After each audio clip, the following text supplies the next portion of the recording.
Suami dan istri itu adalah tanda dan sarana keselamatan dari Allah. Untuk siapa dulu? Ya untuk keluarganya terlebih dahulu. Suami menjadi sarana keselamatan Allah untuk istri. Istri menjadi sarana keselamatan Allah untuk suami. Nanti juga anak-anak dan seterusnya seperti itu. Akhirnya melebar sampai ke masyarakat. Ya kita tahu bahwa kadang ada masalah, kadang ada ini, kadang ada itu. Tetapi yakinlah gereja itu selalu mempunyai cara untuk membantu umatnya yang mempunyai masalah mungkin dalam hidup perkawinan, dan tahapnya memang ada yang bisa diselesaikan dengan cara ini, cara itu, cara ini, cara itu. Hanya memang kadang harus dengan konsekuensi tertentu. Karena memang gereja memandang perkawinan sungguh suci, bahkan sakramen, maka kita pun diajak juga untuk menyadari itu. Kita semua ini kan anggota keluarga kan. Kita semua ini adalah orang-orang yang diajak menjadi tanda dan sarana keselamatan dari Allah dalam kehidupan kita, dalam hidup berkeluarga. Maka kita bisa bertanya, apakah saya sebagai anggota keluarga sudah menjadi tanda dan sarana keselamatan itu dalam kehidupan kita sehari-hari? Mari.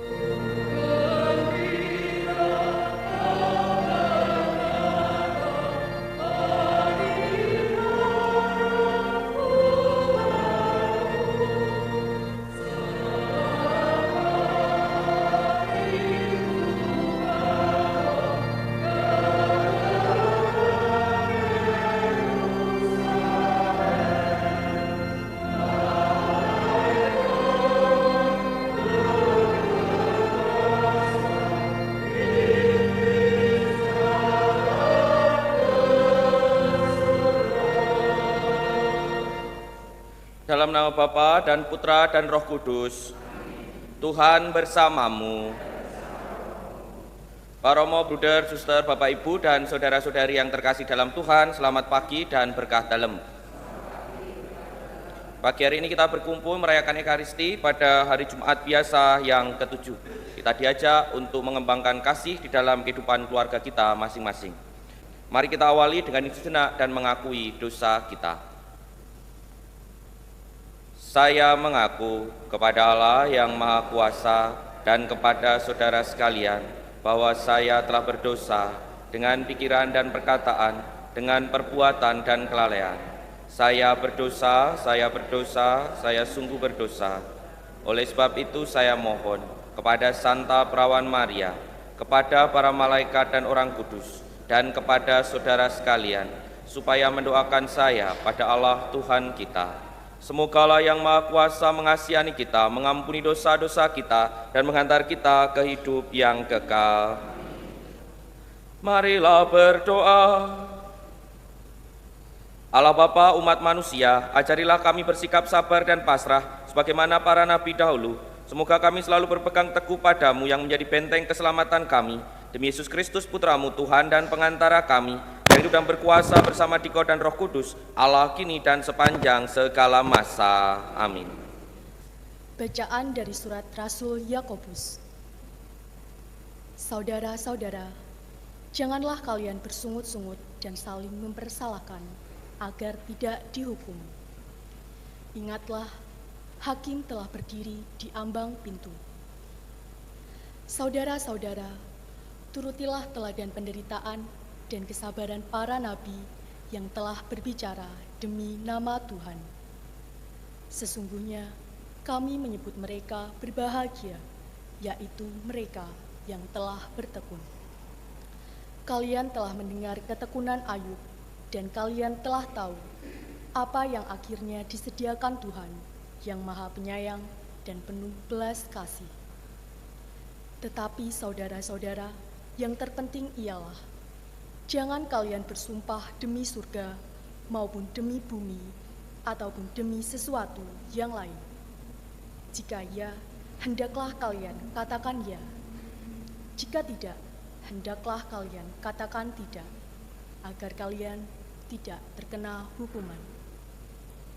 Demikianlah sabda Tuhan. Syukur kepada Allah. Mazmur tanggapan, Tuhan itu pengasih dan penyayang. Tuhan itu pengasih dan penyayang. Pujilah Tuhan, hai jiwaku. Pujilah namanya yang kudus, hai segenap batinku. Pujilah Tuhan, hai jiwaku. Janganlah lupa akan segala kebaikannya. Tuhan itu pengasih dan penyayang. Dialah yang mengampuni segala kesalahanmu dan menyembuhkan segala penyakitmu. Dialah yang menebus hidupmu dari liang kubur dan memahkotai engkau dengan kasih setia dan rahmat. Tuhan itu pengasih dan penyayang. Haleluya, haleluya, haleluya, haleluya, haleluya.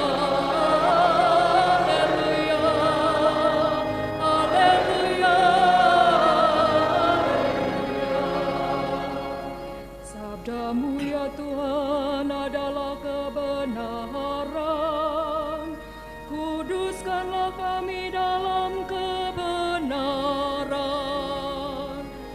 Haleluya, haleluya, haleluya, haleluya, haleluya, haleluya, haleluya, haleluya. Tuhan bersamamu. Inilah Injil suci menurut Markus. Pada suatu hari Yesus berangkat ke daerah Yudea dan seberang sungai Yordan. Di situ orang banyak datang mengerumuni Dia dan seperti biasa Yesus mengajar mereka. Maka datanglah orang-orang Farisi hendak mencoba Yesus. Mereka bertanya, "Bolehkah seorang suami menceraikan istrinya?" Tetapi Yesus menjawab mereka, "Apa perintah Musa kepadamu?" Mereka menjawab, "Musa memberi izin untuk menceraikannya dengan membuat surat cerai." Lalu berkatalah Yesus kepada mereka, "Karena ketegaran hatimulah Musa menuliskan perintah untukmu. Sebab pada awal dunia Allah menjadikan mereka pria dan wanita. Karena itu pria meninggalkan ibu bapanya dan bersatu dengan istrinya. Keduanya lalu menjadi satu daging. Mereka bukan lagi dua, melainkan satu. Karena itu apa yang dipersatukan Allah janganlah diceraikan manusia." Setelah tiba di rumah, para murid bertanya pula tentang hal itu kepada Yesus. Lalu Yesus berkata kepada mereka, "Barang siapa menceraikan istrinya lalu kawin dengan wanita lain, ia hidup dalam perzinahan terhadap istrinya. Dan jika istri menceraikan suami lalu kawin dengan pria lain, ia berbuat zina." Demikianlah sabda Tuhan. Terpujilah Kristus. Para romo, bruder, suster, bapak, ibu, dan saudara-saudari yang terkasih dalam Tuhan, membaca Injil pada pagi hari ini atau mempersiapkannya kemarin, itu saya langsung mikir lah, saya sering didatangi orang yang minta pisah ya. Maksudnya banyak yang ya biasa, atau kalau datang pada romo itu biasanya punya masalah. Kalau seneng-seneng biasanya nggak datang, jarang yang datang itu bercerita, "Saya bahagia sekali romo." Jarang ada sih, tapi jarang. Tetapi paling tidak ketika saya merenungkan ini, apa yang disabdakan Yesus itu sungguh menjadi inspirasi memang bagi gereja juga sampai sekarang, bahwa apa yang sudah disampaikan Yesus itu menjadi jalan gereja untuk kemudian membantu umatnya yang memilih untuk hidup perkawinan. Dan saya selalu merasakan mereka yang memilih hidup perkawinan itu masuk dalam situasi yang gak mudah gitu loh. Ada dua orang dengan latar belakang yang berbeda harus menjadi satu. Ini gak mudah nih, pikirannya beda, latar belakangnya beda, tujuannya juga beda, kadangkala seperti itu. Dan kalaupun ada masalah tidak bisa lalu begitu saja memisahkan diri. Kalau romo kan enak toh, tidak cocok pindah.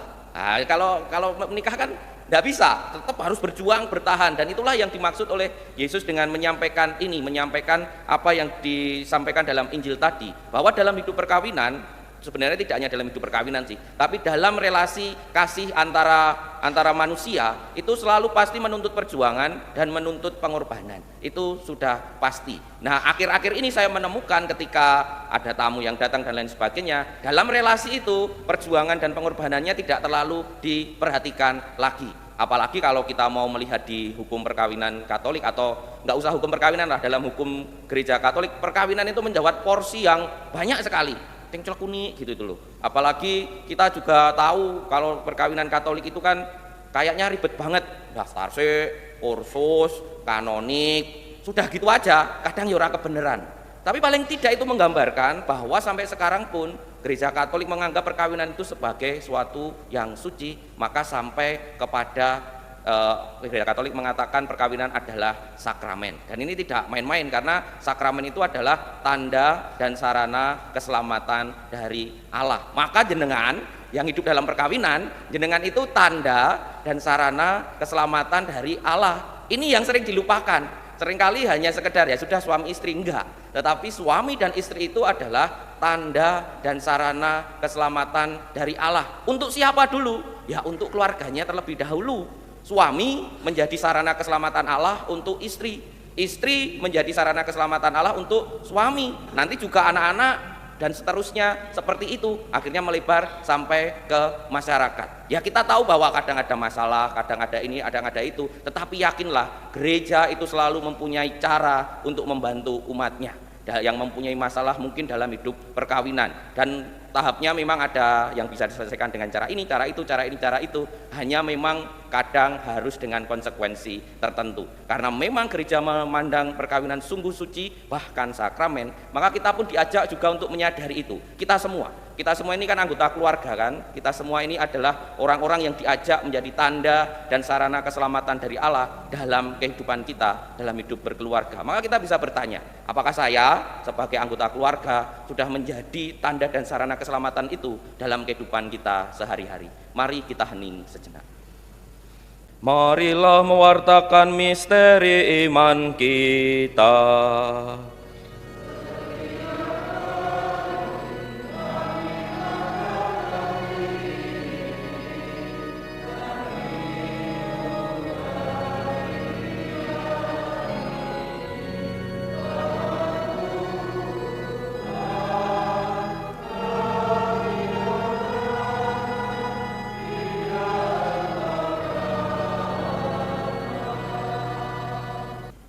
Tuhan itu pengasih dan penyayang, lambat akan marah dan penuh kasih setia. Marilah berdoa. Allah Bapa, sumber belas dan cinta kasih, kami bersyukur bahwasanya Engkau telah menaruh belas kasih dan cinta kasih dalam hidup perkawinan dan rumah tangga. Semoga segala tingkah laku kami mempersatukan dan merukunkan serta memberi harapan akan kedamaian demi Kristus Tuhan dan pengantara kami. Amin. Terima kasih atas kebersamaan kita pada perayaan Ekaristi pagi ini. Mari mohon berkat Tuhan untuk perjuangan hidup harian kita. Kita hening sejenak. Tuhan bersamamu. Semoga Allah memberkati kita semua, Bapa, Putra, dan Roh Kudus. Saudara-saudari, pergilah mewartakan Injil Tuhan. Syukur kepada Allah.